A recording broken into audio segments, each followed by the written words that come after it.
I love Australia.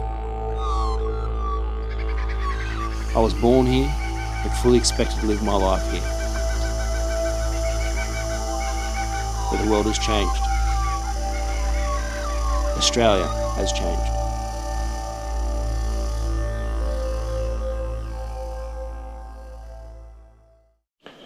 Good morning, Internet. I hope everyone is doing well. It's now 6:45 in the morning, and I've got to get to Canberra by 9:30 for a meeting. But it's quite nasty outside. It's not raining, but it's cold and it's windy and it's still a bit dark. I quite frankly don't want to go. You ever get that awful feeling like you're forgetting something? I've got that. I've got my laptop, my work phone. Technically that's all I need actually. On the 18th of July 2024, I decided to leave the city I was living in order to come back home and start saving some money. I'd survived several corporate restructures, meaning my workload had increased significantly. However, my pay had remained more or less the same.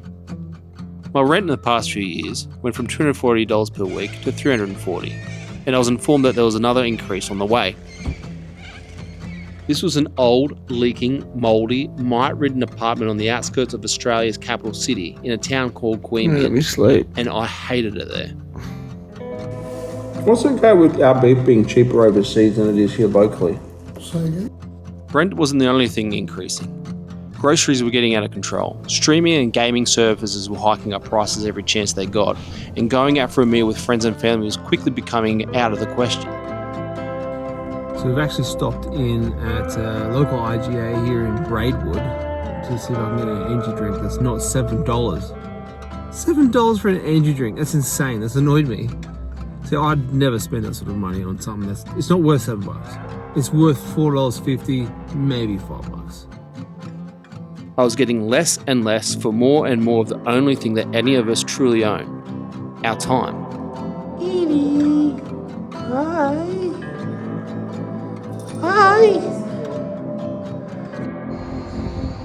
It wasn't always like this, and it didn't happen overnight. In 2022, I was able to save up enough money to holiday in Europe for a month, while still being able to go out for dinner on the odd occasion and enjoy life a little. But by 2024, the lifestyle many of us had worked so hard for was gone. Could no longer afford to go out for dinner with family or friends of a weekend and still pay my rent. A holiday once a year was out of the question, and even if I could afford it, I would likely come back to an absolute mess at work due to all the downsizing. I'd had enough.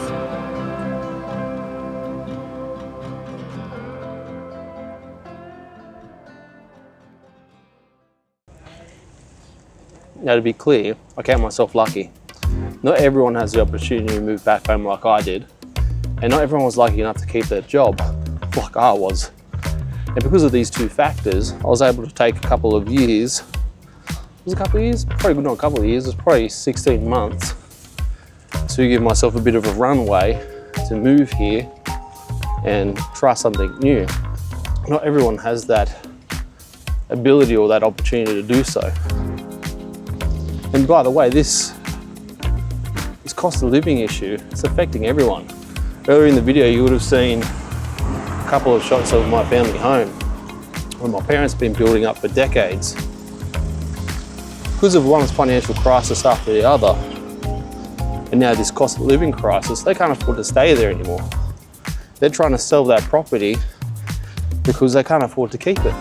You know, between the rates, taxes, groceries, all the things I've mentioned, this place that they've put their heart and soul into for the last 20 plus years, they have to sell it. And they're heartbroken about it, quite frankly. And look, I know that these are first world problems, but they're first world problems I'm sure a lot of Australians can identify with. Hell, people from the broader West can probably identify with these first world problems. So when I saw my opportunity to come to Vietnam, of course I was going to take it. And how are we meant to rationalise in our minds working harder and harder for not just the same amount of, reward, but a hugely diminished amount of reward? your dollar doesn't go as far.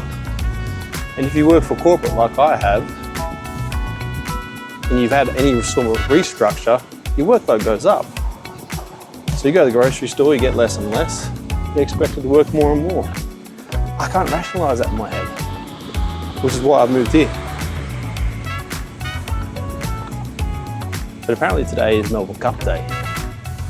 So I'm gonna go have a couple of beers.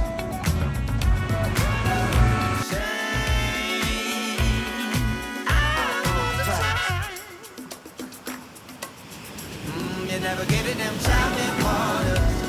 The sailing from here, the smooth and clear. You have no fear, it don't get no harder. You say to yourself, where you've been, there's no one here for you.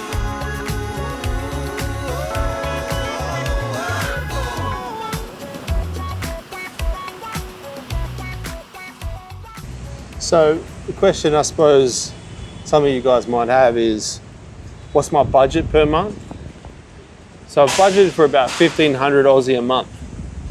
About 9 million, I think it's about 520, 530 Australian, goes towards rent, which leaves me the remainder per month for food. That works out to about 33, 34, 35 dollars Aussie a day.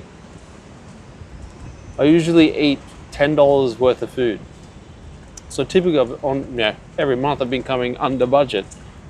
I've been lucky in regards to the fact that I've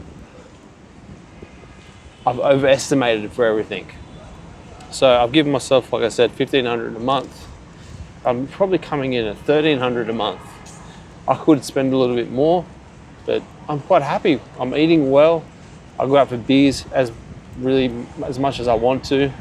It's like in Aussie dollars is 85 cents a beer.